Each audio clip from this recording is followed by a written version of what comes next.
Welcome to your lesson on writing a conclusion paragraph for informative or persuasive essays. First, what's the purpose of the conclusion? Why do you need to write a conclusion paragraph to end your essay? The conclusion paragraph ties your whole essay together. It brings it all back together for your reader. The conclusion paragraph will identify the connections you made to each body paragraph. The conclusion will also state what you actually learned from your research from writing this paper. And finally, it provides closure for your reader. Why does this matter? Why should they care about what you wrote about? The first part of writing a conclusion paragraph is restating your thesis statement. The paragraph, your last paragraph, your conclusion will always start with a restate of that thesis. Remember, the thesis statement is the main idea of your whole essay. So for example, the civil rights movement, which occurred from 1954 to 1968 in the southern United States, was important historically because of its causes and effects. Reminder, the topic of my paper was the civil rights movement. I said when it occurred and where, that goes with the topic. I'm claiming that it was important historically for two reasons, causes and effects. My conclusion is going to start with this so that I can bring everything together to prove my point. Now, you can do a simple restate of your thesis. That is fine. However, if you want to get fancy with your thesis statement, it is possible to restate the thesis in a different way, as long as you don't lose any of the important parts or change the meaning of the thesis. Playing with the order of the clauses can be a good first start to rewording your thesis statement. So let's take a look. We're going to play with dependent clauses and independent clauses.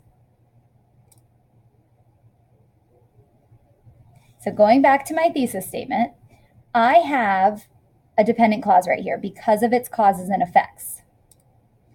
If I move this dependent clause to the beginning of the sentence, I've slightly changed my thesis.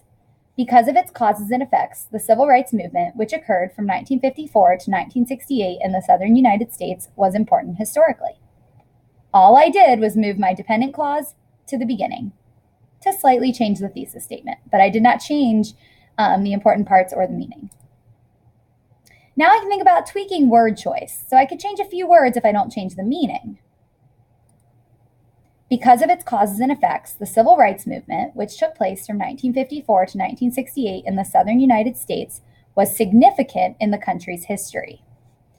So I changed important to significant, a synonym, and instead of just saying historically, I'm saying that it was important in the country's history. My reader will know that means the United States because I've already said that in my thesis statement. That's still pretty much the same as my original thesis statement. So I can do one final change with word order and sentence structure that might help to switch up my thesis statement a little bit. The causes and effects of the civil rights movement, which took place from 1954 to 1968 in the southern United States, prove that the event was significant to the country's history.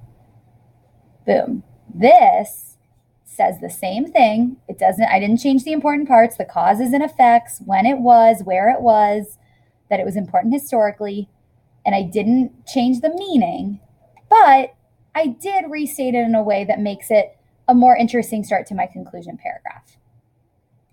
So again, you can keep your thesis statement exactly the same, or you can use this to change up the clauses, change your word choice, and redo your sentence structure without changing the meaning. All right, the second part of a conclusion paragraph is connecting. But what do you need to connect to? You're connecting your new learning in a couple of areas. You're connecting it to yourself. How did it affect yourself? How does your new learning connect to the world at large? How does your new learning connect to other texts that you've read, other articles, other books, and that sort of thing? So, providing connection in the second part of your conclusion paragraph, we've got our new learning. We're going to connect our new learning to our first body paragraph and our second body paragraph. You'll remember your first body paragraph focuses on the causes of the historical event, and the second body paragraph focuses on the effects of the event. So that's what you're going to be connecting to, a connection to causes and a connection to effects. Okay, here's one way that you can connect to body paragraph 1. What did you learn from studying the causes of your historical event? So here's an example. Remember, my paper is focusing on the civil rights movement. Before the civil rights movement, Black people did not have the same rights as whites, so people fought for equal rights during the 1950s and 1960s. That was something that I learned by studying the causes of the civil rights movement. Okay, connection to body paragraph 2. What did I learn from studying the effects of the civil rights movement? By the end of the 1960s, segregation had been outlawed in the United States. Blacks and whites could go to the same school, ride the same buses, and eat at the same restaurants. This is my big takeaway from studying the effects of the civil rights movement. Notice I did 2 sentences here. Your connection does not have to just be 1 sentence. You may have 2 or 3 sentences to connect to your body paragraph 1 or body paragraph 2. All right, so now we need to put it together. The restate of the thesis plus the connection to body 1 and the connection to body 2. So here's my thesis. The civil rights movement, which occurred from 1954 to 1968 in the southern United States, was important historically because of its causes and effects. Connection to body 1. Before the civil rights movement, Black people did not have the same rights as whites, so people fought for equal rights during the 1950s and 1960s. By the end of the 1960s, segregation had been outlawed in the United States. Blacks and whites could go to the same school, ride the same buses, and eat at the same restaurants. There's still something missing. That's a good start to my conclusion paragraph, but we're missing something. It's that final aha, the mic drop, the overarching takeaway from all this reading, all this learning you've been doing about this historical event. What's your big takeaway? Leave your reader with that mic drop, that powerful ending. This is my conclusion paragraph so far. What I need to do is, what is something that I learned based on all of my reading? A takeaway for me, for my own life, or for the world today. Here's what I took away. Because African Americans stood up for their rights during the civil rights movement, people today continue to try to make the United States a better country by fighting for equality.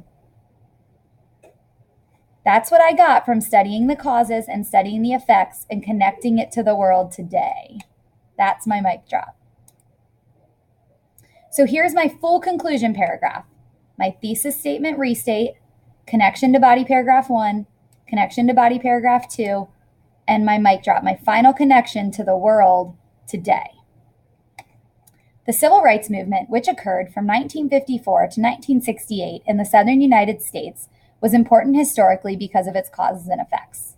Before the civil rights movement, Black people did not have the same rights as whites, so people fought for equal rights during the 1950s and 1960s. By the end of the 1960s, segregation had been outlawed in the United States. Blacks and whites could go to the same school, ride the same buses, and eat at the same restaurants. Because African Americans stood up for their rights during the civil rights movement, people today continue to try to make the United States a better country by fighting for equality.